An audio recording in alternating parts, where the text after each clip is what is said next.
Hello, welcome to competitive cracker. അപ്പോൾ നമ്മുടെ UGC net exam കഴിഞ്ഞു. അതിൻ്റെ റിസൾട്ടൊക്കെ വന്നു അല്ലേ? എല്ലാവരും ആൻസർ കീ ഒക്കെ നോക്കി വളരെ പ്രതീക്ഷയോടുകൂടി ഇരിക്കുകയാണെന്നറിയാം. അപ്പോൾ ഇനി നമുക്ക് നമ്മുടെ അവസരങ്ങൾ മുമ്പോട്ട് ഇനിയുമുണ്ട്. അടുത്ത എക്സാം വളരെ വേഗത്തിൽ തന്നെ നമ്മുടെ മുമ്പിലേക്ക് വരും. നമ്മൾ ഓർക്കും ഇനിയും സമയമുണ്ട്, അതുകൊണ്ട് പതിയെ പഠിച്ചാൽ മതി എന്നുള്ള ഒരു മനോഭാവമൊക്കെ നമ്മളിൽ ഉണ്ടെങ്കിൽ തീർച്ചയായിട്ടും അതൊക്കെ അങ്ങ് മാറ്റി വെക്കണം. കാരണം നിങ്ങൾ ആദ്യമായിട്ട് പ്രത്യേകിച്ചും ഈ പ്രാവശ്യം എഴുതിയതേ ഉള്ളൂവെങ്കിൽ തീർച്ചയായിട്ടും നിങ്ങൾ അടുത്ത പ്രാവശ്യത്തേക്ക് നിങ്ങൾ ഉറപ്പായിട്ടും തയ്യാറെടുത്തിരിക്കണം. അത് വളരെ പ്രധാനപ്പെട്ട കാര്യമാണ്. നമുക്കൊരു കണ്ടിന്യൂറ്റി ഉണ്ടാകണം. ഈ കണ്ടിന്യൂറ്റി നിങ്ങളെ ഒരു വിജയത്തിലേക്ക് എത്തിക്കുന്ന ഏറ്റവും പ്രധാനപ്പെട്ട ഒരു ഘടകമാണ്. ഓക്കെ, നമ്മളൊരു കാര്യം നേടുന്നവരെ തുടർച്ചയായിട്ട് അതിൻ്റെ പുറകെ തന്നെ നിൽക്കുക, ഒരു നിശ്ചയദാർഢ്യത്തോടുകൂടി നിൽക്കുക. തീർച്ചയായിട്ടും എല്ലാവർക്കും ഈ ഒരു പരീക്ഷ നന്നായിട്ട് എഴുതി പാസ്സാവാനായിട്ട് കഴിയും, നല്ല മാർക്കോട് കൂടി കേട്ടോ. Okay, yes. അപ്പം ഒരുപാട് കാര്യങ്ങൾ പറഞ്ഞ് സമയം കളയുന്നില്ല. നമ്മുടെ UGC നെറ്റ് എക്സാമിന് നമുക്കറിയാം ഫസ്റ്റ് പേപ്പർ വളരെ പ്രധാനപ്പെട്ടൊരു പേപ്പറാണ് അല്ലേ? ഓക്കെ, അപ്പോൾ ഈ പേപ്പറിൽ നമുക്ക് 10 ടോപ്പിക്കുകളുണ്ട്. 10 ടോപ്പിക്കിൽ നിന്ന് സ്ഥിരമായിട്ട് ചോദിക്കുന്ന ഒരു ഭാഗത്തേക്കാണ് ഇന്ന് നമ്മൾ പോകുന്നത്, ഹയർ എഡ്യൂക്കേഷൻ അല്ലേ? നമ്മുടെ വിദ്യാഭ്യാസ രംഗവുമായിട്ട് ബന്ധപ്പെട്ടിട്ട് വളരെ പ്രധാനപ്പെട്ട ചില ആക്റ്റുകൾ, അതിൻ്റെ പ്രൊവിഷൻസ്, ഇതെല്ലാം നമ്മളോട് ചോദിച്ചുകൊണ്ടിരിക്കുന്ന ഒരു സാഹചര്യം നമുക്കിപ്പോൾ പരീക്ഷകൾക്കുണ്ട് അല്ലേ? യെസ്. അപ്പോൾ ഇന്ന് നമ്മൾ നോക്കാനായിട്ട് പോകുന്നത് ഹയർ എഡ്യൂക്കേഷൻ രംഗത്ത് ഇന്ത്യയിൽ ഉണ്ടായ പ്രധാനപ്പെട്ട ചില നിയമങ്ങൾ, ചില മാറ്റങ്ങൾ. പ്രത്യേകിച്ച് നമുക്ക് ഇന്ന് നോക്കാനായിട്ടുള്ളത് ബ്രിട്ടീഷ് കാലഘട്ടത്തിൽ ഇന്ത്യയിൽ ഹയർ എഡ്യൂക്കേഷൻ രംഗത്തുണ്ടായ പ്രധാനപ്പെട്ട മാറ്റങ്ങൾ, അതുപോലെ പ്രധാനപ്പെട്ട ആക്റ്റുകൾ. ഓക്കെ, നമ്മൾ ആദ്യം ഒരു ബാക്ക്ഗ്രൗണ്ട് നോക്കും. എന്താണ് ഇന്ത്യയിൽ ബ്രിട്ടീഷ് വിദ്യാഭ്യാസം അല്ലെങ്കിൽ ഇംഗ്ലീഷ് വിദ്യാഭ്യാസം തുടങ്ങാനായിട്ടുണ്ടായ കാര്യം. പിന്നീട് നമ്മൾ ബ്രിട്ടീഷുകാർ ഇന്ത്യയിൽ പല സമയങ്ങളിലായിട്ട് നടപ്പിലാക്കിയ ചില ആക്റ്റുകളുണ്ട്. ഈ ആക്റ്റുകളുടെ ചില പ്രൊവിഷൻസ്, ഇതൊക്കെയാണ് നമ്മളിന്ന് നോക്കാനായിട്ട് പോകുന്നത്. ഓക്കെ, നമുക്ക് നമ്മുടെ ടോപ്പിക്കിലേക്ക് വരാം.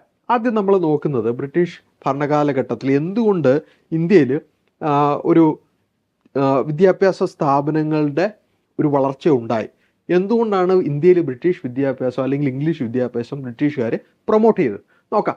നമുക്കറിയാം ബ്രിട്ടീഷുകാർ ആദ്യമേ ഇന്ത്യയിൽ വരുമ്പോഴത്തേക്കും അവരൊരു ട്രേഡിംഗ് കമ്പനിയായിട്ടാണ് വന്നതെങ്കിലും പിന്നീട് അവർ ഇന്ത്യയിൽ രാഷ്ട്രീയ അധികാരം നേടിയെടുത്തു അല്ലേ? അങ്ങനെ ബംഗാളിലാണ് അവരാദ്യം എന്ത് ചെയ്യുന്നത്, രാഷ്ട്രീയ അധികാരം നേടിയെടുക്കുന്നത്. അതിനുശേഷം അവർ കമ്പനിയുടെ ഗവർണർമാരെ എന്ത് ചെയ്തു, യെസ്, ഇന്ത്യയിൽ നിയമിച്ചു, പ്രത്യേകിച്ച് ബംഗാളിൽ നിയമിച്ചു. അങ്ങനെ വന്ന ആദ്യത്തെ ഗവർണർ ജനറലാണ് വാറൻ ഹേസ്റ്റിങ്സ് അല്ലേ? അപ്പോൾ വാറൻ ഹേസ്റ്റിങ്സ് വന്നതിന് ശേഷം അദ്ദേഹം 1781 ഹി എസ്റ്റാബ്ലിഷ്ഡ് കൽക്കട്ട മദ്രസ കേട്ടോ. ഈ വർഷവും ഈ സ്ഥാപനത്തിൻ്റെ പേരും വളരെ പ്രധാനപ്പെട്ടതാണ്. 1781 കൽക്കട്ട മദ്രസ അദ്ദേഹം സ്റ്റാർട്ട് ചെയ്യുന്നത് for the study and learning of Persian and Arabic. അപ്പോൾ പേർഷ്യൻ, അറബിക് ലാംഗ്വേജുകൾ പഠിക്കുന്നതിന് വേണ്ടിയിട്ടാണ് യെസ് വാറൻ ഹേസ്റ്റിങ്സ് കൽക്കട്ട മദ്രസ 1781 എവിടെ സ്റ്റാർട്ട് ചെയ്യുന്നത്, ബംഗാളിൽ സ്റ്റാർട്ട് ചെയ്യുന്നത് കേട്ടോ. Okay, yes. പിന്നീട് അങ്ങോട്ട് നമുക്ക് ഓരോ വിദ്യാഭ്യാസ സ്ഥാപനങ്ങൾ ഇന്ത്യയിൽ പല സമയങ്ങളിലായിട്ട് വരുന്നതായിട്ട് കാണാം. ഇതിൻ്റെ ഒരു ക്രോണോളജി ഒക്കെ പരീക്ഷയ്ക്ക് ചോദിക്കാറുണ്ട്. അടുത്തത് നമുക്ക് നോക്കാനായിട്ടുള്ളത് ജോനാഥൻ ഡങ്കൻ ആണ്. ജോനാഥൻ ഡങ്കൻ 1791 അദ്ദേഹം സാൻസ്ക്രിറ്റ് കോളേജ് എന്ത് ചെയ്തു, ഫൗണ്ട് ചെയ്യുന്നു. എവിടെയാണ് അത് ഫൗണ്ട് ചെയ്യുന്നത്, ബനാറസിൽ അല്ലേ? ഈ ബനാറസിൽ ഫൗണ്ട് ചെയ്യുന്ന ഈ സാൻസ്ക്രിറ്റ് കോളേജ് പിന്നീട് ഒരു യൂണിവേഴ്സിറ്റി എന്നുള്ള നിലയിലേക്ക് എന്ത് ചെയ്യുന്നുണ്ട്, എമർജ് ചെയ്യുന്നുണ്ട്. യെസ്, അതിനെപ്പറ്റിയും അതിൻ്റെ ക്രോണോളജിയും നമുക്ക് പരീക്ഷയ്ക്ക് ചോദിച്ചു വരുന്നുണ്ട്. അപ്പോൾ ഇതിനിടയ്ക്കൊക്കെ ചില വിദ്യാഭ്യാസ സ്ഥാപനങ്ങളൊക്കെ ഇന്ത്യയിൽ ഫോം ചെയ്യുന്നുണ്ട്. അത് ഒരുപാട് കാര്യങ്ങൾ നമുക്ക് ഈ ഒരു ചെറിയ സമയം കൊണ്ട് ഡിസ്കസ് ചെയ്യാൻ പറ്റാത്തതുകൊണ്ടാണ് വളരെ പ്രധാനപ്പെട്ട കാര്യങ്ങൾ മാത്രം നമ്മളിന്ന് പറഞ്ഞു പോകുന്നത്. പക്ഷേ ഇതിൻ്റെ ക്രോണോളജി നിങ്ങൾ കൃത്യമായിട്ട് മനസ്സിലാക്കി പോകണം. ബാക്കിയുള്ളത് നമ്മൾ ക്ലാസ്സിൽ വളരെ ഡീറ്റെയിൽഡ് ആയിട്ട് ഡിസ്കസ് ചെയ്യും കേട്ടോ. ഓക്കെ, ഇനി അടുത്തത് ലോർഡ് വെല്ലസ്ലി ആണ് അല്ലേ? നമുക്ക് പരിചിതനായ ഒരു വ്യക്തിയാണ് ലോർഡ് വെല്ലസ്ലി അല്ലേ? അദ്ദേഹത്തിൻ്റെ കാലഘട്ടത്തിലാണ് ഫോർട്ട് വില്യം കോളേജ് ഫൗണ്ട് ചെയ്യുന്നത്. ഓക്കെ, എവിടെയാണ് എന്നായിരുന്നു, 1801 അതിൻ്റെ പണി പൂർത്തീകരിക്കുന്നത് കേട്ടോ. 1801 ഫോർട്ട് വില്യം കോളേജ് പണി പൂർത്തിയാകുന്നത്. കൽക്കട്ടയിലാണിത് എന്ത് ചെയ്യുന്നത്, ഫൗണ്ട് ചെയ്യുന്നത്. എന്തിനു വേണ്ടിയിട്ടായിരുന്നു ഇത് ഇത് ഫൗണ്ട് ചെയ്തതെന്ന് വളരെ പ്രധാനപ്പെട്ടതാണ്. To train young British recruits for the civil service in India. അപ്പം നമുക്കറിയാം ബ്രിട്ടീഷുകാർ കമ്പനി ഇന്ത്യയിൽ പലയിടങ്ങളിലായിട്ട് അവരുടെ ഭരണം, അവരുടെ പൊളിറ്റിക്കൽ അതോറിറ്റി വ്യാപിപ്പിച്ചുകൊണ്ടിരിക്കുകയായിരുന്നു. അപ്പം ഈ കമ്പനിക്ക് അവരുടെ ഓഫീസേഴ്സ് ഉണ്ട്, പക്ഷേ അവരെ കൊണ്ട് ഇന്ത്യയിലെ ആൾക്കാരുമായിട്ട് കമ്മ്യൂണിക്കേറ്റ് ചെയ്യാനായിട്ട് ബുദ്ധിമുട്ട് വന്നു. അപ്പോൾ അങ്ങനെ ബുദ്ധിമുട്ട് വന്നു കഴിഞ്ഞപ്പോൾ എന്ത് ചെയ്തു, ഇന്ത്യയിൽ നിന്നുള്ളവരെയും കൂടെ ഈ സിവിൽ സർവീസിൽ എടുക്കേണ്ടതായിട്ട് വന്നു. അപ്പോൾ അങ്ങനെ സിവിൽ സർവീസ് പരീക്ഷ ചെറിയ പ്രായത്തിൽ എഴുതി പാസ്സാകുന്ന ഇന്ത്യക്കാരെ ട്രെയിൻ ചെയ്യിക്കുന്നതിന് വേണ്ടിയിട്ടായിരുന്നു ഈ ഫോർട്ട് വില്യം കോളേജ് എന്ത് ചെയ്യുന്നത്, കൽക്കട്ടയിൽ സ്ഥാപിക്കുന്നത്. ഓക്കെ, അങ്ങനെ ഫോർട്ട് വില്യം കോളേജ് സ്ഥാപിക്കുന്നു ആരുടെ കാലഘട്ടത്തിൽ? ലോർഡ് വെല്ലസ്ലിയുടെ കാലഘട്ടത്തിൽ. എന്നാൽ അത് കുറച്ച് നാളെ ഇന്ത്യയിൽ പ്രവർത്തിച്ചുള്ളൂ. പിന്നീട് ഈ കോളേജിൽ നടത്തിയ ട്രെയിനിങ് പിന്നീട് ബ്രിട്ടനിലേക്ക് തന്നെ മാറ്റുകയും ചെയ്തു കേട്ടോ. ഓക്കെ, അതിന് കുറച്ച് കാര്യങ്ങളുണ്ട്, അത് നമ്മൾ പിന്നീട് ഡിസ്കസ് ചെയ്യും. ഓക്കെ, അടുത്തത് നമ്മൾ പ്രധാനമായിട്ടും ഇന്ത്യയിലെ വിദ്യാഭ്യാസവുമായിട്ട് ബന്ധപ്പെട്ട് ബ്രിട്ടീഷുകാർ ഇന്ത്യയിൽ നടപ്പിലാക്കിയ ചില നിയമങ്ങളിലേക്കാണ് നമ്മൾ പോകുന്നത്. അപ്പം പല സമയങ്ങളിലായിട്ട് കോളേജുകൾ, മദ്രസകളൊക്കെ സ്റ്റാർട്ട് ചെയ്തു. എന്നാൽ അതിന് കുറച്ചുകൂടെ ആധികാരികമായിട്ടുള്ളൊരു പിന്തുണ വേണമെന്ന് ഈ ഇംഗ്ലീഷ് ഈസ്റ്റ് ഇന്ത്യ കമ്പനിക്ക് മനസ്സിലായപ്പോഴാണ് 1813 ചാർട്ടർ ആക്ട് വഴി ചില പ്രത്യേക കാര്യങ്ങളിൽ ബ്രിട്ടീഷ് ഈസ്റ്റ് ഇന്ത്യ കമ്പനി വിദ്യാഭ്യാസത്തിൽ കൂടുതൽ പ്രാധാന്യം നൽകാനായിട്ട് തീരുമാനിക്കുന്നത്. നോക്കാം, ഈ ആക്ടിൽ it was a first step towards education in India. ബ്രിട്ടീഷുകാർ ഇന്ത്യയിൽ വിദ്യാഭ്യാസത്തിന് വേണ്ടി ചെയ്ത ഏറ്റവും പ്രധാനപ്പെട്ട കാര്യങ്ങളിൽ ഒന്നാമത്തെ കാര്യമായിരുന്നു ഈ ചാർട്ടർ ആക്ട് വഴി അവർ ചെയ്തത്. എന്തായിരുന്നു നോക്കാം. 1 lakh rupees for education in India. ആദ്യമായിട്ട് ആ കാലഘട്ടത്തിലാണ് എന്ന് ഓർക്കണം, ആദ്യമായിട്ട് 1 ലക്ഷം രൂപ വിദ്യാഭ്യാസത്തിന് വേണ്ടി മാറ്റിവെച്ചത് ഏത് ആക്ട് വഴിയാണ് എന്ന് ചോദിച്ചു കഴിഞ്ഞാൽ 1813 ചാർട്ടർ ആക്ട് വഴിയാണ് എന്നുള്ള കാര്യം മനസ്സിലാക്കുക. അപ്പം ഇതിൻ്റെ ഫലമായിട്ട് ഈ സമയത്ത് ക്രിസ്ത്യൻ മിഷണറിമാരൊക്കെ ഈ ആക്ടിനെ തുടർന്ന് ഇതിൻ്റെ പിൻബലത്തിൽ ഇന്ത്യയിലേക്ക് വരികയും ഇന്ത്യയിൽ സാധാരണക്കാർക്കിടയിൽ വിദ്യാഭ്യാസം പ്രൊവൈഡ് ചെയ്യാനായിട്ട് അല്ലെങ്കിൽ നൽകാനായിട്ടുള്ള കാര്യങ്ങളിൽ കൂടുതൽ ഇടപെടുകയും ചെയ്തൊരു സാഹചര്യം കൂടെ ഈ ആക്ട് വഴി ഉണ്ടായി. ഓക്കെ, അതുപോലെ ഈ ആക്ട് പ്രധാനമായിട്ട് ഉദ്ദേശിച്ച ഒരു കാര്യം ഉണ്ടായിരുന്നു. എന്തായിരുന്നു? ഈ administrative needs of the company required Indians well versed in the classical and vernacular languages. Okay, അപ്പോൾ ബ്രിട്ടീഷുകാർക്ക് അവർക്ക് ഇന്ത്യയിൽ ഈ സമയമായപ്പോഴത്തേക്കും ഒരുപാട് സ്ഥലങ്ങൾ അവരുടെ കൈവശമായി. അപ്പോൾ കൈവശമായി കഴിഞ്ഞപ്പോഴത്തേക്കും അഡ്മിനിസ്ട്രേഷൻ ഈ പ്രദേശങ്ങളിൽ കൂടുതൽ എഫക്റ്റീവ് ആകണമെങ്കിൽ ഇവിടുത്തെ ഭാഷ അറിയണം, അല്ലേ? അപ്പോൾ ഇവിടുത്തെ ഭാഷ അറിയണമെങ്കിൽ ഇത് വന്ന് പഠിച്ചെടുക്കാനായിട്ട് പറ്റും. പക്ഷേ എന്നാലും ഇന്ത്യക്കാരിൽ നിന്ന് തന്നെ ഒരു വിഭാഗത്തെ ഈ ഇംഗ്ലീഷ് ഭാഷയും അതുപോലെ തന്നെ പ്രാദേശിക ഭാഷയും അറിയാവുന്ന തരത്തിലേക്ക് മാറ്റുകയാണെങ്കിൽ അവരെ ഏറ്റവും നന്നായിട്ട് ഈ അഡ്മിനിസ്ട്രേഷനിൽ ഉപയോഗിക്കാമെന്ന് ബ്രിട്ടീഷുകാർക്ക് മനസ്സിലായി. അപ്പോൾ അതിൻ്റെ അടിസ്ഥാനത്തിലാണ് കമ്പനി എന്ത് ചെയ്തു, കമ്പനിക്ക് ഈ ആവശ്യം കമ്പനി അതോറിറ്റീസിനെ അറിയിക്കുകയും അതിൻ്റെ ഫലമായിട്ടാണ് ഈ ചാർട്ടർ ആക്ട് വഴി ഇങ്ങനെ ഒരു തീരുമാനം എടുക്കുകയും ചെയ്യുന്നത്. വിദ്യാഭ്യാസത്തിൽ കൂടുതൽ പ്രാധാന്യം നൽകി 1 ലക്ഷം രൂപയൊക്കെ കൊടുത്തു ക്രിസ്ത്യൻ മിഷണറിമാരൊക്കെ ഇന്ത്യയിലേക്ക് വരാനായിട്ടുള്ള സാഹചര്യം ഉണ്ടായത്. ഓക്കെ, അപ്പം ഇതിനെ തുടർന്ന് ഈ ആക്ട് അങ്ങനെ ശക്തമായിട്ട് മുമ്പോട്ട് പോയി. വിദ്യാഭ്യാസത്തിന് വേണ്ടിയുള്ള പണം ചെലവഴിക്കാനൊക്കെ ആയിട്ട് ബ്രിട്ടീഷ് ഈസ്റ്റ് ഇന്ത്യ കമ്പനി പല കാര്യങ്ങളും ചെയ്യുന്നുണ്ട് ഈ സമയത്ത്. പിന്നീട് ഈ കാലഘട്ടത്തിലുണ്ടായ ഏറ്റവും പ്രധാനപ്പെട്ട ഒരു കാര്യം എന്ന് വെച്ച് കഴിഞ്ഞാൽ the Calcutta Hindu college found ചെയ്യുന്നത് എന്നാണ്? 1817 കേട്ടോ. അപ്പോൾ നമ്മളൊരു ക്രോണോളജിക്കൽ ഓർഡറിലാണ് പോകുന്നത്, അത് മനസ്സിലാക്കിയിരിക്കണം. 1813 ചാർട്ടർ ആക്ട് വരുന്നു. അതിനുശേഷം ഏറ്റവും പ്രധാനപ്പെട്ട കാര്യം എന്ന് പറയുന്നത് കൽക്കട്ട ഹിന്ദു കോളേജ് ഫൗണ്ട് ചെയ്യുന്നതാണ് 1817. ഓക്കെ, അങ്ങനെ വിദ്യാഭ്യാസം അങ്ങനെ കുറച്ചൊന്ന് മൂവ് ചെയ്ത് തുടങ്ങി. അങ്ങനെ ഇരിക്കുമ്പോഴാണ് മെക്കാളെ മിനിറ്റ്സ് വരുന്നത് 1835. എന്തായിരുന്നു മെക്കാളെ മിനിറ്റ്സ്? നമുക്കറിയാം, ഈ മെക്കാളെ എന്ന് പറയുന്ന അദ്ദേഹം ഒരു ലോ മെമ്പറായിരുന്നു. ഗവർണർ ജനറലിൻ്റെ, നമുക്കറിയാം ഇന്ത്യയിൽ ഈ കാലഘട്ടത്തിൽ ഗവർണർ ജനറൽമാരായിരുന്നു അല്ലേ ഉണ്ടായിരുന്നത്. അപ്പോൾ ഗവർണർ ജനറലിൻ്റെ അദ്ദേഹത്തിൻ്റെ എക്സിക്യൂട്ടീവ് കമ്മിറ്റിയിൽ ഒരു നിയമം കൈകാര്യം ചെയ്യുന്ന വ്യക്തിയായിരുന്നു ആര്? ലോർഡ് മെക്കാളെ എന്ന് പറയുന്നത്. അപ്പോൾ ഇന്ത്യയിലെ വിദ്യാഭ്യാസം എങ്ങനെ മുമ്പോട്ട് പോകണം, ബ്രിട്ടീഷുകാർ എങ്ങനെ ഇന്ത്യക്കാർക്ക് വിദ്യാഭ്യാസം കൊടുക്കണമെന്നുള്ളതിനൊക്കെ പറ്റി വലിയ ചർച്ചകൾ നടക്കുന്ന സമയമാണ്.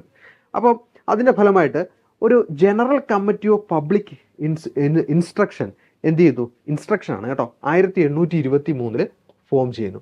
General committee of public instruction 1823 form ചെയ്യുന്നു. അപ്പം ഈ കമ്മിറ്റിയുടെ ലക്ഷ്യം എന്താണെന്ന് വെച്ച് കഴിഞ്ഞാൽ ഏത് രീതിയിലായിരിക്കണം ഇന്ത്യക്കാർക്ക് വിദ്യാഭ്യാസം കൊടുക്കേണ്ടത് എന്നൊക്കെയുള്ള ചർച്ചകൾ നടത്തി അതിനൊരു തീരുമാനം എടുക്കുക എന്നുള്ളതായിരുന്നു ഈ ജനറൽ കമ്മിറ്റി ഓഫ് പബ്ലിക് ഇൻസ്ട്രക്ഷൻ്റെ ചുമതല. അപ്പം ഈ സമയത്ത് വലിയ ചർച്ചകൾ നടന്നു, അത് വലിയ തർക്കങ്ങളിലേക്ക് തന്നെ പോയി. ഈ തർക്കത്തിൽ ഒരു വിഭാഗം ആൾക്കാർ പറഞ്ഞു നമുക്ക് ഇന്ത്യക്കാർക്ക് വിദ്യാഭ്യാസം കൊടുക്കേണ്ടത് ഇംഗ്ലീഷ് ലാംഗ്വേജിലാണ്, എന്നാൽ മറ്റൊരു വിഭാഗം പറഞ്ഞു നമുക്ക് ഇന്ത്യയിലെ ആൾക്കാർക്ക് വിദ്യാഭ്യാസം കൊടുക്കേണ്ടത് ഇന്ത്യൻ ഭാഷകളിൽ തന്നെയാണ്. യെസ്, ഇന്ത്യൻ ഭാഷകളിൽ തന്നെ ഇന്ത്യക്കാർക്ക് വിദ്യാഭ്യാസം കൊടുക്കണമെന്ന് പറഞ്ഞ ആൾക്കാരായിരുന്നു ഓറിയന്റലിസ്റ്റ്, അല്ലെ, പൗരസ്ത്യം, അല്ലെ. എന്നാൽ ഇംഗ്ലീഷ് ഭാഷയിൽ ഇന്ത്യക്കാർക്ക് വിദ്യാഭ്യാസം കൊടുക്കണമെന്ന് പറഞ്ഞവരായിരുന്നു ആംഗ്ലിസിസ്റ്റ്, അതുപോലെ തന്നെ ഓറിയന്റലിസ്റ്റ് കോൺട്രവേഴ്സി എന്നാണ് ഇത് അറിയപ്പെടുന്നത്. എന്നാൽ ശരിക്കും ഇവിടെ ഈ മെക്കാളയുടെ ഒരു താല്പര്യം എന്താണെന്ന് പറഞ്ഞു കഴിഞ്ഞാൽ, മെക്കാളയുടെ ഇതിനകത്ത് ഏകദേശം ഒരു 10ഓളം പ്രധാനപ്പെട്ട വ്യക്തികളുണ്ട് ഈ കമ്മിറ്റി ഓഫ് പബ്ലിക് ഇൻസ്ട്രക്ഷനിൽ. അപ്പം ഈ അദ്ദേഹത്തിൻ്റെ ഒരു പ്രധാനപ്പെട്ട താല്പര്യം എന്താണെന്ന് വെച്ചാൽ ഇന്ത്യക്കാർക്ക് ഇംഗ്ലീഷ് ലാംഗ്വേജിലായിരിക്കണം വിദ്യാഭ്യാസം കൊടുക്കേണ്ടതെന്നായിരുന്നു മെക്കാളയുടെ താല്പര്യം. അപ്പോൾ അതിന് പറയുന്ന അദ്ദേഹം മുമ്പോട്ട് വെക്കുന്ന ഒരു ആശയമുണ്ട്, ഒരു പ്രധാനപ്പെട്ട തിയറിയും കൂടിയാണ്, മനസ്സിലാക്കിയിരിക്കണം. A class of persons Indian in blood and colour but English in taste, in opinions, in morals and in intellect, അല്ലേ. അതായത് ഇതുവഴി ഇങ്ങനെ ഇംഗ്ലീഷിൽ വിദ്യാഭ്യാസം ഇന്ത്യക്കാർക്ക് കൊടുക്കുന്ന വഴി എന്താണ് അവർ ഉദ്ദേശിക്കുന്നത്? Yes, a class of person, ഒരു ഗ്രൂപ്പ് ഓഫ് പേഴ്സൺസിനെ അല്ലെങ്കിൽ ഒരു കൂട്ടം ആൾക്കാരെ എന്ത് ചെയ്യണം, ഉണ്ടാക്കിയെടുക്കണം. അവരെങ്ങനെയുള്ളവരാണ്? Indian in blood and colour, അവർ രക്തത്തിലും നിറത്തിലും അവർ ഇന്ത്യക്കാരാണ് എങ്കിലും but English in taste, opinions, morals and in intellect, അല്ലേ. അവരുടെ അഭിരുചിയിലും അവരുടെ അഭിപ്രായത്തിലും അവരുടെ ധാർമ്മികതയിലും അവരുടെ ബൗദ്ധിക തലത്തിലും ഒക്കെ അവരെന്തായിരിക്കണം? അവർ ബ്രിട്ടീഷുകാർക്ക് അനുകൂലമായിട്ടുള്ളൊരു വിഭാഗമായിരിക്കണമെന്നായിരുന്നു മെക്കാളെ വിഭാവനം ചെയ്ത ഈ ഒരു ഇംഗ്ലീഷ് ഭാഷ ഉപയോഗിച്ചുള്ള വിദ്യാഭ്യാസത്തിലൂടെ അദ്ദേഹം ലക്ഷ്യം വെച്ചത്. ഓക്കെ, അതുകൊണ്ട് തന്നെ അദ്ദേഹം പറഞ്ഞു English should be the language used for instruction. വിദ്യാഭ്യാസം പ്രൊവൈഡ് ചെയ്യാനായിട്ട് നമുക്ക് ഇംഗ്ലീഷ് തന്നെ വേണം, അല്ലേ. അപ്പോൾ ഇത് ശരിക്കും പറഞ്ഞു കഴിഞ്ഞാൽ അത് കൊണ്ട് അദ്ദേഹം ഉദ്ദേശിച്ചത് ഡൗൺവേർഡ് ഫിൽട്രേഷൻ. അതായത് സമൂഹത്തിലെ ഒരു വരേണ്യ വിഭാഗത്തിന്, ഒരു ഉയർന്ന സ്റ്റാറ്റസിൽ ജീവിക്കുന്ന അല്ലെങ്കിൽ ഉയർന്ന ജീവിത രീതിയിൽ കഴിയുന്ന ആൾക്കാർക്ക് മാത്രം എന്ത് ചെയ്യുക, ഇന്ത്യയിൽ വിദ്യാഭ്യാസം നൽകുക. അവരിൽ നിന്ന് ഈ വിദ്യാഭ്യാസം താഴെത്തട്ടിലേക്ക് എന്ത് ചെയ്യും, അരിച്ചിറങ്ങും എന്നാണ് മെക്കാളയുടെ ഈ ഒരു തിയറിയുടെ പ്രത്യേകത. ഓക്കെ, അതാണ് ഡൗൺവേർഡ് ഫിൽട്രേഷൻ തിയറി അല്ലെങ്കിൽ ട്രിക്കിൾ ഡൗൺ എഫക്റ്റ് എന്ന് പറയും. ട്രിക്കിൾ ഡൗൺ എഫക്റ്റ്, അതായത് ഇന്ത്യയിലെ ഉയർന്ന വിഭാഗത്തിൽ അല്ലെങ്കിൽ ഒരു എലൈറ്റ് വിഭാഗത്തിന് വിദ്യാഭ്യാസം കൊടുക്കുക, ആ വിദ്യാഭ്യാസം അവരിലൂടെ താഴെത്തട്ടിലേക്ക് ഇറങ്ങി ചെല്ലുമെന്നായിരുന്നു അദ്ദേഹത്തിൻ്റെ വിശ്വാസം. ഓക്കെ, അങ്ങനെ ഈ മെക്കാളുടെ മിനിറ്റ് എന്ത് ചെയ്തു? യെസ്, അദ്ദേഹം വില്യം ബെൻഡിക്റ്റ്, ഗവർണർ ജനറൽ ആയിരുന്ന വില്യം ബെൻഡിക്റ്റിൻ്റെ കയ്യിൽ അദ്ദേഹം സമർപ്പിക്കുന്നു. അങ്ങനെ എന്ത് ചെയ്തു? മെക്കാളെ കമ്മിറ്റി പൂർണ്ണമായിട്ടുള്ളൊരു റിപ്പോർട്ട് സമർപ്പിക്കുന്നു. പക്ഷേ ഇതിൻ്റെ ഒരു പ്രത്യേകത എന്താണെന്ന് വെച്ച് കഴിഞ്ഞാൽ, ഈ മെക്കാളെ മിനിറ്റ്സിൻ്റെ ഒരു പ്രത്യേകത എന്താണ്? അത് ഓറിയൻ്റൽ ലേണിങ്ങിനെ അത് വേണ്ട രീതിയിൽ എന്ത് ചെയ്തില്ല, പ്രോത്സാഹിപ്പിച്ചില്ല. അപ്പം ഇന്ത്യയിലെ ഭാഷകൾ, ഇന്ത്യയിലെ സംസ്കാരം, പരമ്പരാഗതമായിട്ട് ഇന്ത്യ ഫോളോ ചെയ്യുന്ന രീതികൾ, ഇതൊക്കെ എന്ത് ചെയ്തു? നെഗ്ലക്റ്റ് ചെയ്യപ്പെട്ടു. ഇവിടെ എന്തിനു മാത്രമായിരുന്നു പ്രാധാന്യം? ഇംഗ്ലീഷ് വിദ്യാഭ്യാസത്തിന് മാത്രമായിരുന്നു മെക്കാളെ മിനിറ്റ് എന്ത് ചെയ്തത്? പ്രാധാന്യം നൽകിയത്. Okay, yes. ഇനി നമ്മൾ മുമ്പോട്ട് പോവുകയാണ്, വളരെ പ്രധാനപ്പെട്ട മറ്റൊരു ഏരിയയിലേക്കാണ് നമ്മൾ വരുന്നത്, അല്ലേ. അപ്പോൾ ഇന്ത്യയുടെ വിദ്യാഭ്യാസം ഇംഗ്ലീഷ് ലാംഗ്വേജിൽ തന്നെ മുമ്പോട്ട് പോകുന്ന കാലഘട്ടത്തിലാണ് വീണ്ടും ഇന്ത്യയിലെ വിദ്യാഭ്യാസത്തിന് മറ്റൊരു പരിഷ്കാരം വരുത്തുന്നതിൻ്റെ ഭാഗമായിട്ട് മറ്റൊരു കമ്മീഷനെ എന്ത് ചെയ്യുന്നത്? അപ്പോയിൻ്റ് ചെയ്യുന്നത്. ആരായിരുന്നു? യെസ്, സർ ചാൾസ് വുഡിൻ്റെ നേതൃത്വത്തിൽ വുഡ് ഡെസ്പാച്ച് 1854 അപ്പോയിൻ്റ് ചെയ്യപ്പെടുന്നു.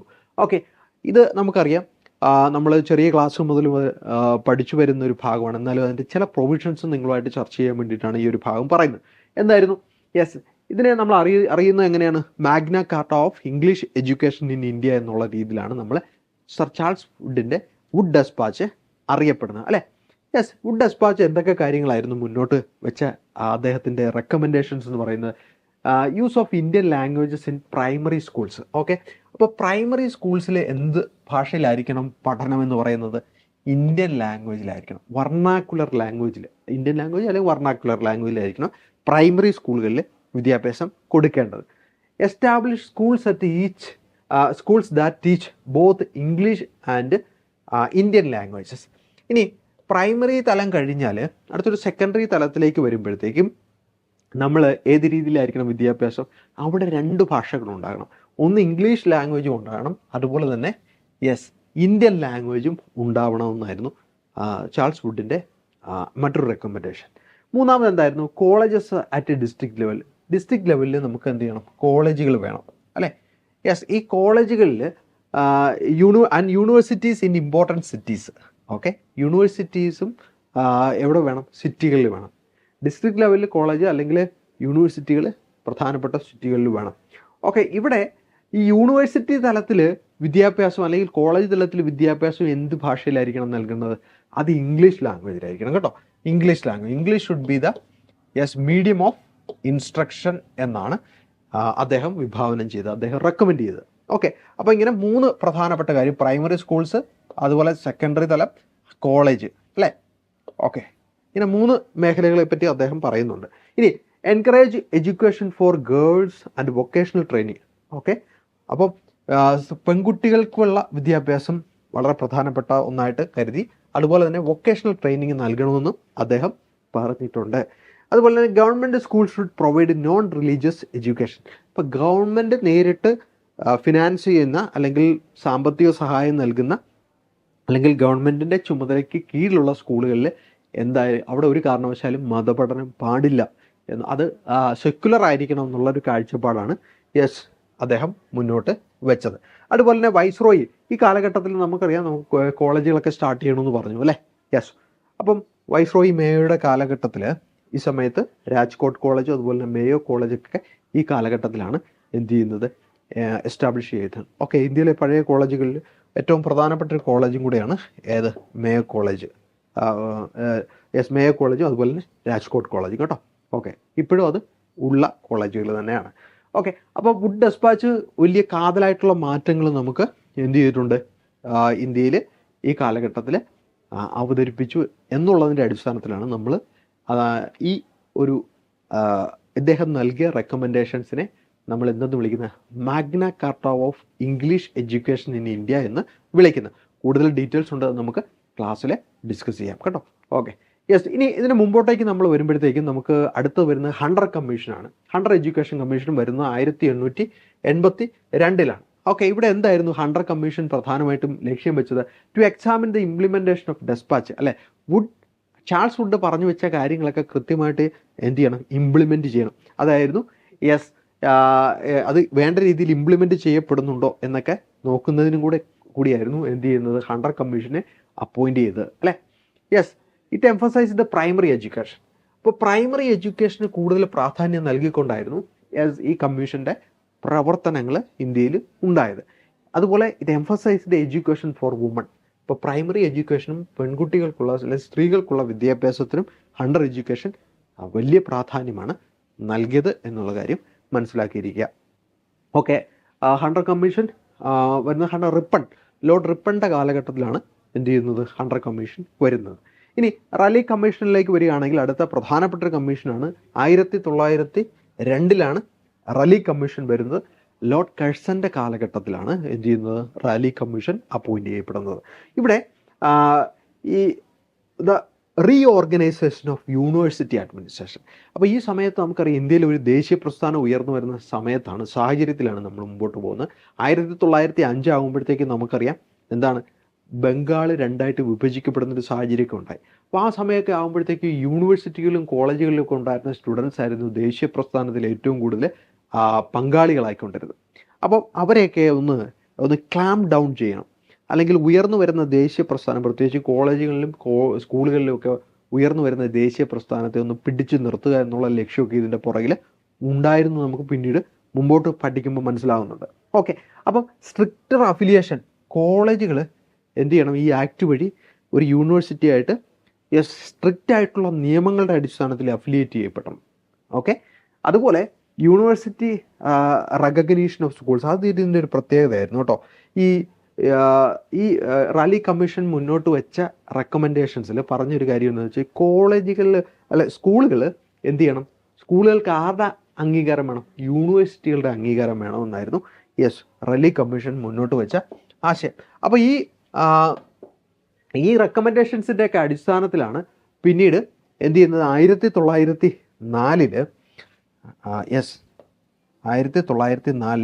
യൂണിവേഴ്സിറ്റീസ് ആക്ട് പാസ്സാകുന്നത് കേട്ടോ. യൂണിവേഴ്സിറ്റീസ് ആക്ട് പാസ്സാകുന്നത് ഏത് കമ്മീഷൻ്റെ, റാലി കമ്മീഷൻ്റെ റെക്കമെൻഡേഷൻസിൻ്റെ അടിസ്ഥാനത്തിലാണ് യൂണിവേഴ്സിറ്റീസ് ആക്ട് 1904 പാസ്സാകുന്നത് എന്നുള്ള കാര്യം മനസ്സിലാക്കിയിരിക്കണം. ഓക്കെ, ഇനി നമുക്ക് മുമ്പോട്ട് പോകാം. അടുത്ത പ്രധാനപ്പെട്ട കമ്മീഷൻ എന്ന് പറഞ്ഞാൽ 1917 വന്ന സാഡ്ലർ കമ്മീഷനാണ്. ഇതിനെ കൽക്കട്ട യൂണിവേഴ്സിറ്റി കമ്മീഷൻ എന്നും അറിയപ്പെടുന്നുണ്ട്. കാരണം ഇത് കൽക്കട്ട യൂണിവേഴ്സിറ്റിയുടെ പ്രശ്നങ്ങളെപ്പറ്റി പഠിക്കുന്നതിന് വേണ്ടിയിട്ടാണ് അപ്പോയിൻ്റ് ചെയ്യപ്പെടുന്നത്. Doctor M.E. സാഡ്ലർ ആയിരുന്നു ഈ കമ്മീഷൻ്റെ ചുമതലക്കാരൻ. യൂണിവേഴ്സിറ്റി ഓഫ് ലീഡ്സിലെ അധ്യാപകനായിരുന്നു, വൈസ് ചാൻസലർ ആയിരുന്നു സാഡ്ലർ. അപ്പോൾ അദ്ദേഹത്തിൻ്റെ കൂടെ മറ്റും രണ്ട് പ്രധാനപ്പെട്ട അംഗങ്ങളും കൂടെ ഉണ്ടായിരുന്നു. അസുതോഷ് മുഖർജിയും അതുപോലെ തന്നെ സിയാവുദ്ദീൻ അഹമ്മദും. സാഡ്ലറും അസുതോഷ് മുഖർജിയും സിയാവുദ്ദീൻ അഹമ്മദുമായിരുന്നു. ഓക്കെ, ഞാൻ തുടക്കത്തിൽ പറഞ്ഞത് കൽക്കട്ട യൂണിവേഴ്സിറ്റിയെ പറ്റി പഠിക്കാനായിട്ടാണ് എന്ത് ചെയ്യുന്നത്, അപ്പോയിൻ്റ് ചെയ്യപ്പെട്ടത്.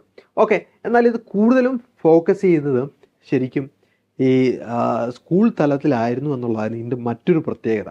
Okay, improvement of secondary education for the improvement of university education. കാരണം എന്താണ്, ഈ സ്കൂൾ തലം അല്ലെങ്കിൽ സെക്കൻഡറി തലം നല്ല രീതിയിൽ വർക്ക് ചെയ്താലേ ഉള്ളൂ യൂണിവേഴ്സിറ്റി തലമാകുമ്പോഴത്തേക്കും അത് നല്ല രീതിയിൽ ഉദ്ദേശിക്കുന്ന രീതിയിലുള്ള റിസൾട്ട് ഉണ്ടാവുള്ളൂ എന്നായിരുന്നു ഈ സാഡ്ലർ കമ്മീഷൻ്റെ കണ്ടെത്തൽ. അതുകൊണ്ട് തന്നെ സ്കൂൾ തലം മുതൽ ഈ പുനരുദ്ധീകരണം നടക്കണമെന്നായിരുന്നു അദ്ദേഹം മുന്നോട്ട് വെച്ച ആശയം. അതുകൊണ്ട് തന്നെ സാഡ്ലർ കമ്മീഷൻ പ്രധാനപ്പെട്ട ഒരു കമ്മീഷനായിട്ട് നമുക്ക് മനസ്സിലാക്കാൻ പറ്റും. ഓക്കെ, അപ്പോൾ ഇതേ സമയത്ത് തന്നെ ആയിരുന്നു 1920 central advisory board of education KEIB establish ചെയ്യുന്നത്.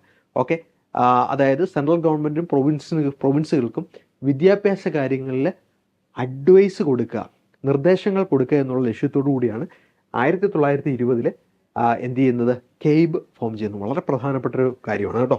എന്നാൽ 1923 വരെ മാത്രമായിരുന്നു ഇത് പ്രവർത്തിച്ചത്. കാരണം എന്താണെന്ന് വെച്ച് കഴിഞ്ഞാൽ ഇന്ത്യയിലെ വിദ്യാഭ്യാസം ഒന്നുകൂടെ റീസ്ട്രക്ചർ ചെയ്യണമെന്നുള്ളൊരു അഭിപ്രായം വന്നതിനെ തുടർന്ന് എന്ത് ചെയ്തു, ഇതിൻ്റെ പ്രവർത്തനങ്ങൾ തൽക്കാലത്തേക്ക് നിർത്തുകയും പിന്നീട് വീണ്ടും ഇത് വരുന്നുണ്ട്, അതിലേക്ക് നമുക്ക് വരാം. ഓക്കെ, ഇനി ഹാർത്തോഗ് കമ്മിറ്റിയാണ് അടുത്ത് 1929 അല്ലേ, appointed by the Simon commission. ഇപ്പോൾ നമുക്കറിയാം ഇന്ത്യൻ സ്റ്റാറ്റ്യൂട്ടറി കമ്മീഷൻ അല്ലെ, ഇന്ത്യയിലെ ഭരണ സംവിധാനത്തിന് പുതുക്കം കൊണ്ടുവരിക എന്നുള്ള ലക്ഷ്യത്തോടു കൂടി ബ്രിട്ടീഷ് ഗവൺമെൻറ് അപ്പോയിൻറ്റ് ചെയ്ത കമ്മീഷനാണ് സൈമൺ കമ്മീഷൻ. സർ ജോൺ സൈമണിൻ്റെ കീഴിൽ ഇന്ത്യയിൽ എത്തി അല്ലേ 1927. അപ്പം ഈ കമ്മീഷനാണ് ഹാർത്തോഗ് കമ്മിറ്റി എന്ത് ചെയ്യുന്നത്, അപ്പോയിൻറ്റ് ചെയ്യുന്നത്. Okay, to review the position of education in the country. ഇന്ത്യയിലെ വിദ്യാഭ്യാസത്തിൻ്റെ പൊസിഷൻ എന്താണ് എന്നുള്ളത് റിവ്യൂ ചെയ്യുന്നതിന് വേണ്ടിയിട്ടാണ് ഈ കമ്മിറ്റി അപ്പോയിൻറ്റ് ചെയ്യുന്നത്. എന്നാൽ it emphasize the national importance of primary education. ദേശീയ തലത്തിൽ പ്രാഥമിക വിദ്യാഭ്യാസം കൊടുക്കേണ്ടതിൻ്റെ ആവശ്യകതയെ പറ്റിയായിരുന്നു ഈ കമ്മീഷൻ അതിൻ്റെ റിപ്പോർട്ടിൽ എന്ത് ചെയ്തിട്ടുള്ളത്, പ്രാധാന്യം നൽകിയിരുന്നത് എന്നുള്ള കാര്യം ഓർത്തിരിക്കുക. അപ്പം Hartog committee it gave emphasise to national importance of primary education. Okay, ദേശീയ തലത്തിൽ പ്രൈമറി വിദ്യാഭ്യാസത്തിന് കൂടുതൽ പ്രാധാന്യം നൽകുക എന്നുള്ളതായിരുന്നു മുന്നോട്ട് വെച്ച ആശയം. ഓക്കെ, ഇനി മറ്റൊരു പ്രധാനപ്പെട്ട കാര്യം ഈ കാലഘട്ടത്തിൽ ഉണ്ടാകുന്നത് വാർത്താ സ്കീം ഓഫ് എഡ്യൂക്കേഷനാണ്. 1937 വാർത്താ സ്കീം ഓഫ് എഡ്യൂക്കേഷൻ വരുന്നത്. ഒരുപാട് പരീക്ഷകൾക്ക് പല രീതിയിലും പല വട്ടം ചോദിക്കുന്ന, ഇനിയും ചോദിക്കാൻ സാധ്യതയുള്ളൊരു മേഖലയാണ് വാർത്താ സ്കീം ഓഫ് എഡ്യൂക്കേഷൻ അല്ലേ. അപ്പോൾ നമ്മളിതിനെ ബേസിക് എഡ്യൂക്കേഷൻ എന്ന് വിളിക്കാറുണ്ട് അല്ലേ. 1937 ബേസിക് എഡ്യൂക്കേഷൻ ഗാന്ധിജി മുന്നോട്ട് വെക്കുന്നത് അല്ലേ. എന്താണെന്ന് നോക്കാം. ഈ 1937 Congress party came into power in 7 provinces. 1935 government of India act വഴിയാണ് പ്രൊവിൻസുകളിൽ ഇലക്ഷൻ നടക്കുന്നത്. പ്രൊവിൻസുകളിൽ ഇങ്ങനെ ഇലക്ഷൻ നടന്ന് 37 പ്രൊവിൻസുകളിൽ എന്ത് ചെയ്തു, കോൺഗ്രസ് മിനിസ്ട്രികൾ രൂപീകരിക്കപ്പെട്ടു. അപ്പോൾ കോൺഗ്രസ് മിനിസ്ട്രികൾ രൂപീകരിക്കപ്പെട്ടപ്പോൾ ഈ മിനിസ്ട്രികൾക്ക് കീഴിൽ വിദ്യാഭ്യാസം നല്ല രീതിയിൽ പ്രവർത്തിക്കണം എന്നുള്ള ലക്ഷ്യത്തോടു കൂടിയാണ് ഗാന്ധിജിയുടെ വാർത്താ സ്കീം ഓഫ് എഡ്യൂക്കേഷൻ ഈ കാലഘട്ടത്തിൽ എന്ത് ചെയ്യുന്നത്, ഈ കോൺഗ്രസ് മിനിസ്ട്രീസ് അക്സെപ്റ്റ് ചെയ്യുന്നത്. ഓക്കെ, അപ്പം Mahatma Gandhi propose the basic education programme. അപ്പോൾ ഇതിന് മറ്റൊരു പേരിൽ നമ്മൾ വിളിക്കും ബേസിക് എഡ്യൂക്കേഷൻ പ്രോഗ്രാം എന്ന്. ഓക്കെ, അല്ലെങ്കിൽ otherwise known as Wardha scheme അല്ലെങ്കിൽ നൈ താലിം എന്നുള്ള പേരിലും അറിയപ്പെടുന്നു. ഈ പേരുകളൊക്കെ മനസ്സിലാക്കിയിരിക്കണം, ഇതെല്ലാം ഒന്ന് തന്നെയാണ്. ഓക്കെ, ഇനി ഇതിൻ്റെ പ്രധാനപ്പെട്ട പ്രത്യേകത എന്താണ്? Learning through activity. വെറുതെ ക്ലാസ്സിൽ ഇരുന്ന് പഠിക്കുക എന്നുള്ളതല്ല, ചില പ്രവർത്തനങ്ങൾ ചെയ്തുകൊണ്ട് പഠനം എന്ത് ചെയ്യുക, മുന്നോട്ട് കൊണ്ടുപോവുക. Learning through activity. അപ്പം എന്താണ്, നമ്മൾ ഈ പഠിക്കുന്നതിനോട് കൂടി ചില പ്രവർത്തികളും കൂടെ അല്ലെങ്കിൽ ചില ജോലികളും കൂടെ നമ്മൾ പഠിച്ചു പോവുകയാണ് അല്ലേ. എന്തിനു വേണ്ടി? A fundamental craft. ഒരു ഫണ്ടമെൻ്റലായിട്ട് ഓരോ കുട്ടിയും നമ്മളൊരു ക്രാഫ്റ്റ് പഠിക്കും. ഈ ക്രാഫ്റ്റ് എന്ന് വെച്ച് കഴിഞ്ഞാൽ പിന്നീട് ആ കുട്ടിയുടെ പഠനം കഴിയുമ്പോഴത്തേക്കും അവനൊരു സെൽഫ് സപ്പോർട്ടിങ് ആയിട്ടുള്ള ഒന്നായിട്ട് മാറും. അതായത് അവൻ്റെ ജീവിതം മുന്നോട്ട് കൊണ്ടുപോകാനായിട്ടുള്ളൊരു വരുമാന മാർഗവും കൂടെ ഇതിൽ നിന്ന് കിട്ടത്തക്ക രീതിയിലുള്ള ഒരു വിദ്യാഭ്യാസ സമ്പ്രദായമായിരുന്നു എന്ത് മുന്നോട്ട് വെച്ചത്? വാർത്താ സ്കീം ഓഫ് എഡ്യൂക്കേഷൻ മുന്നോട്ട് വെച്ചത്. ഓക്കെ, അപ്പോൾ അത് വളരെ പ്രധാനപ്പെട്ട പോയിന്റുകൾ മാത്രമേ നമ്മൾ പറഞ്ഞു പോയിട്ടുള്ളൂ. അദ്ദേഹത്തിൻ്റെ ഹരിജൻ എന്ന് പറയുന്ന പത്രത്തിലൂടെയാണ് ശരിക്കും ഈ വാർത്താ സ്കീമിനെ പറ്റി അദ്ദേഹം എന്ത് ചെയ്യുന്നത്, അദ്ദേഹം വാർത്താ സ്കീമിനെ പറ്റിയുള്ള കാര്യങ്ങൾ അദ്ദേഹം എഴുതുന്നത്.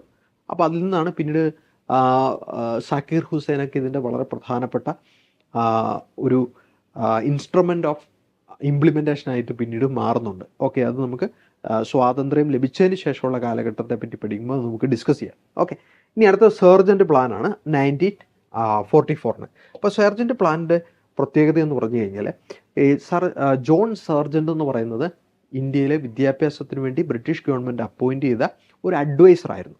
ഓക്കെ, അപ്പോൾ അദ്ദേഹം എന്ത് ചെയ്യുന്നു, അദ്ദേഹം ഒരു പ്രപ്പോസൽ മുന്നോട്ട് വെക്കുന്നു. അതിൻ്റെ പ്രത്യേകത എന്തായിരുന്നു? Free universal primary education available for those aged between 6 to 11. 6 മുതൽ 11 വയസ്സ് വരെയുള്ള കുട്ടികൾക്ക് എന്ത് ചെയ്യണം? സാർവത്രികമായിട്ടുള്ള സ്വതന്ത്രമായിട്ടുള്ള വിദ്യാഭ്യാസം നൽകുക എന്നുള്ള ലക്ഷ്യമായിരുന്നു സർ ജോൺ സർജൻ്റ് മുന്നോട്ട് വെച്ചത്. 1944 to 1946 കാലയളവിൽ ഈ ലക്ഷ്യം നേടിയെടുക്കുക എന്നുള്ളതായിരുന്നു ഈ ഒരു പ്ലാൻ മുന്നോട്ട് വെച്ച ലക്ഷ്യം എന്ന് പറയുന്നത്. പക്ഷേ നമുക്കറിയാം വേൾഡ് വാറൊക്കെ കഴിഞ്ഞു, ഇന്ത്യയിലെ സാഹചര്യങ്ങൾക്ക് വലിയ മാറ്റമുണ്ടായി. പെട്ടെന്ന് തന്നെ ഇന്ത്യ ഒരു സ്വാതന്ത്ര്യത്തിലേക്ക് പോകുന്നൊരു സാഹചര്യം ഉണ്ടായി.